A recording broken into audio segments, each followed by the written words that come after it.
Ito ang kasaysayan na isinulat tungkol sa pamilya ni Adan. Nang likhain ng Diyos ang tao, ginawa niya itong kawangis niya. Nilikha niya ang lalaki at babae at binasbasan niya sila at tinawag na tao. Nang 120 taong gulang na si Adan, isinilang ang kanyang anak na kawangis niya. Pinangalanan niya itong Seth. Matapos isilang si Seth, nabuhay pa si Adan ng 800 taon at nadagdagan pa ang mga anak niya. Namatay siya sa edad na 930. Nang 100 taong gulang na si Seth, isinilang ang anak niyang lalaki na si Enosh. Matapos isilang si Enosh, nabuhay pa si Seth ng 807 taon at nadagdagan pa ang mga anak niya. Namatay siya sa edad na 912. Nang 90 taong gulang na si Enosh, isinilang ang anak niyang lalaki na si Kenan. Matapos isilang si Kenan, nabuhay pa si Enosh ng 814 taon at nadagdagan pa ang mga anak niya. Namatay siya sa edad na 905. Nang 70 taong gulang na si Kenan, isinilang ang anak niyang lalaki na si Mahalalel.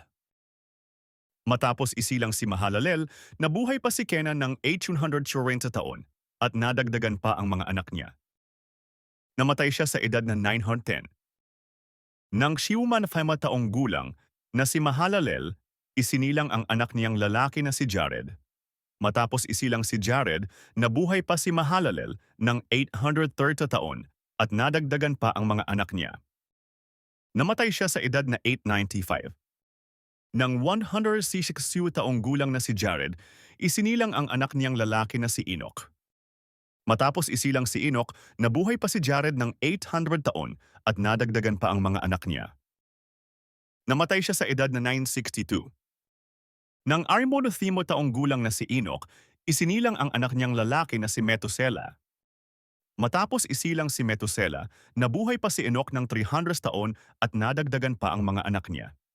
Nang panahong iyon, malapit ang relasyon ni Enoch sa Diyos. Nasa 360 taong gulang siya nang siya'y nawala dahil kinuha siya ng Diyos. Nang 180 taong gulang na si Methuselah, isinilang ang anak niyang lalaki na si Lamech. Matapos isilang si Lamech, nabuhay pa si Methuselah ng 782 taon at nadagdagan pa ang mga anak niya. Namatay siya sa edad na 969.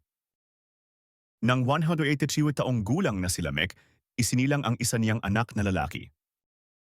Sinabi niya, "Ang anak kong ito ay makakatulong sa mga kahirapan natin dahil sa pagsumpa ng Panginoon sa lupa, kaya papangalanan ko siyang Noe." Matapos isilang si Noe, nabuhay pa si Lamech ng 595 taon at nadagdagan pa ang mga anak niya. Namatay siya sa edad na 777. Nang 100 taong gulang na si Noe, isinilang ang mga anak niyang lalaki na sina Shem, Ham, at Japhet.